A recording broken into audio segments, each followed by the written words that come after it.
What's up, everybody? I don't know who I was watching. I know I'm getting 2 views, 3 views, 4 views. It's going slowly but surely. So today it's just gonna be another daily log, of my current situation. It's not better. It's not worse. It's still just in that same undecided direction.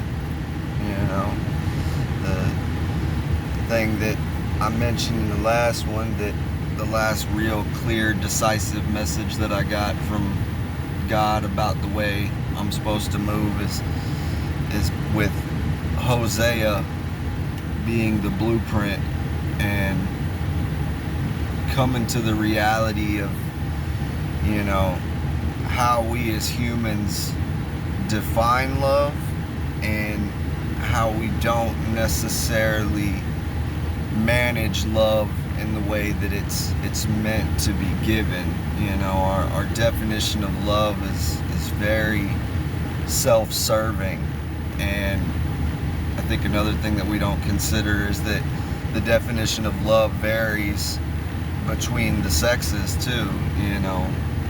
Men, as a general rule, we define love as how much we're willing to endure for the people that we care about, as to where I think women define it as how much they're willing to give.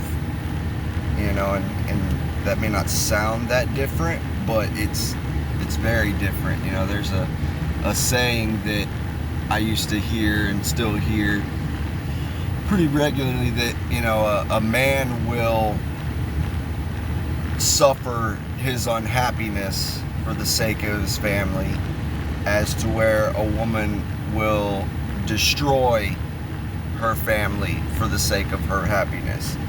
And the intention behind that is really to kind of slight a jab at women and say that women will be selfish and destroy something that's been built in the name of being happy. But I think if you really peel into that and realize that, like, the one thing that women are hardwired to want is a family, it says a lot if a woman is willing to destroy the one thing that she wants over happiness for the sake of being happy. You got to realize that a woman has got to be brought to a serious point to be willing to destroy the one thing that she's hardwired to desire above everything. And I think that plays more into the fact of being a man, what we're expected to endure and what we should be able to endure in the name of making sure that a woman has her happiness in her family. And the more that I start studying on Hosea and who he was and what he went through, it was legitimately a love without anything in return. He was given sons and daughters, but because of the woman that he chose, there was no way for him to know confidently that those children were his. Probably weren't, might have been.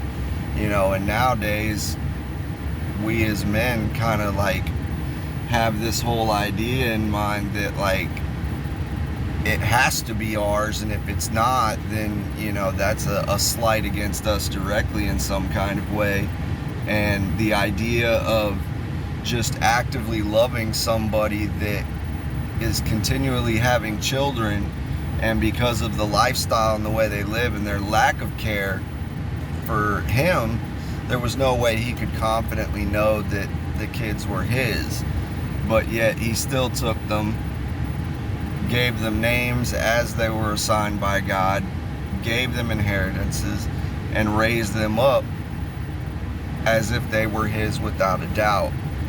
you know, and the more I read up on it, the more I realize that it's genuinely about giving love without getting anything in return. And that's a very hard thing to do, you know. Like, everybody has their own definition of love, and my definition of love is really rooted in the way that I handle things, which is I've always been the type of person that when I'm in a situation that sucks, I'm going to do one of two things. I'm either going to say no, and I'm going to have nothing to do with it, or I'm going to sit there and deal with it and deal with it and deal with it and just go and go and go. And I kind of, you know, define that as like the graph, for lack of a better word, of what my love is and how strong my love is for somebody. And I don't think I've ever really given enough thought to the idea that my love should be displayed by the lack of what I get in return, and not based on what I do get or how much I give of it. You know, it says more about somebody's character to be able to sit there and go into situations for other people that it's going to cost you, and not only is it going to cost you, but you're not going to get anything back out of it, you know. And to be able to commit to that and move in that speaks volumes, I think. And in this time period, with the way things are going in my life, having to sit here and ask myself, you know, how often have I actually given love without expecting anything in return? And I can honestly say that it hasn't been as much as it should be. You know, we as believers are called to love as Christ loved, and, you know, the way he loved, he could have gotten absolutely nothing in return, and he still would have done it. You know, there's a whole group of his children that he'll never get back because they, you know, hard-heartedness, lack of belief, 100 million different reasons, but still the willingness, you know, I realize now is something that I have been lacking for a very long time, even as a father, you know, or as a husband. Like, when you are these things, you have an understanding that there is a level of infinite love, you know, for your wife or for your kids, but there's still always attached to it the return of something. You know, you love your kids unconditionally, but when you sit there and you give all this into it and then you don't see something in return for it, it becomes frustrating, and, you know, you develop animosity and, you know, contention between you and your children because you're constantly giving, you know, your love to them and not seeing anything in return. And that's how we as humans work a lot of times, and it's natural, you know, it's ingrained in us. It's the way we're built. Doesn't necessarily make it right, but in a lot of ways we treat love as transactional, and we've got to, as believers, figure out how to not treat it like it's transactional. We should be capable of giving love anywhere and everywhere on demand without getting anything in return.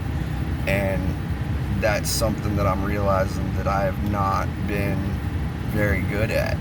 You know, typically because of the way that I came up and the interactions that I've had with people, you know, and being betrayed by people that I cared about, or being, you know, left behind by people that I care about.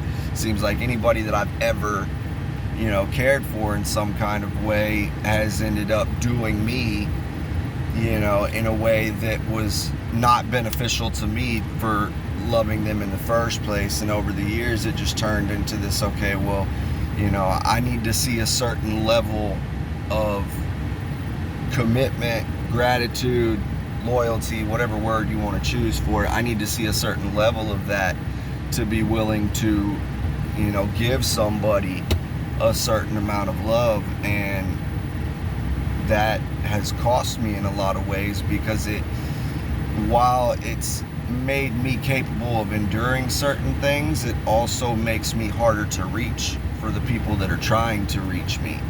And over the years, that's just created this personality within me where when it comes to meeting new people, while I'm open to letting anybody be who they want to be, I'm only going to put so much in until I get a gauge on how much they're going to put in, and that shouldn't be how that works. I should be capable of just, pouring out love wherever it's needed, as a father, as a husband, as a friend, as a believer. Love should be the one thing that, like, I'm not in short supply of, that I have just an infinite amount to give. And I'm starting to be that way. I'm starting to see that it's there, but still remembering that I have these habits and these characteristics that can cause a break to be put on that, and learning how to break that is not been easy. It's been a bit of a challenge to keep my mind frame on the idea that I need to be able to pour this out wherever, whenever. And as I read Hosea, I'm becoming more and more aware of it, and more tapped into, that desire to display love wherever I'm at, because there's not enough of it in the world. We don't have it in any real true supply. And I think that was one of the reasons that, Christ called us to love one another and to love others, and that he marked us by saying, you'll know them, by the love that they give. And we as believers have got to learn to do that and be aware that instinctively, because of our own selfish ways, we treat love as transactional, and we've got to stop that and focus on how do we pour out to the world, because everybody, in some way, shape, or form shares similar experiences. We share similar hurts. We all know what these feelings feel like, but not everybody knows what it feels like to just have love handed to them without the expectation of anything. I know there was absolutely a time where I didn't know what it felt like. I assumed that anybody and everybody that acted like they cared about me was doing it because they wanted something out of me, not just because I am who I am and they appreciate that and want to see me do good. And not realizing that has caused a lot of problems in my own life with people that I care about, and trying to figure that out has not been easy. I'm happy that I've figured it out. It's definitely something that I am glad that I've developed the understanding of, but getting there has not been easy. And that's kind of the whole reason I'm documenting everything, because I think that we don't have enough of the how-to when going to God. We don't have enough of the playbook and how things break down. Everybody's situation is going to be different, but when you reach that point where you and God are starting to get on the same wavelength and you're connecting more often, there needs to be the expectation where you're going to come to this point where God's going to say, okay, it's time to break you, and he's going to do it. And that's because people don't expect that, and people don't know that, and there's not, this play-by-play of what the breaking looks like and how bad the breaking can actually be.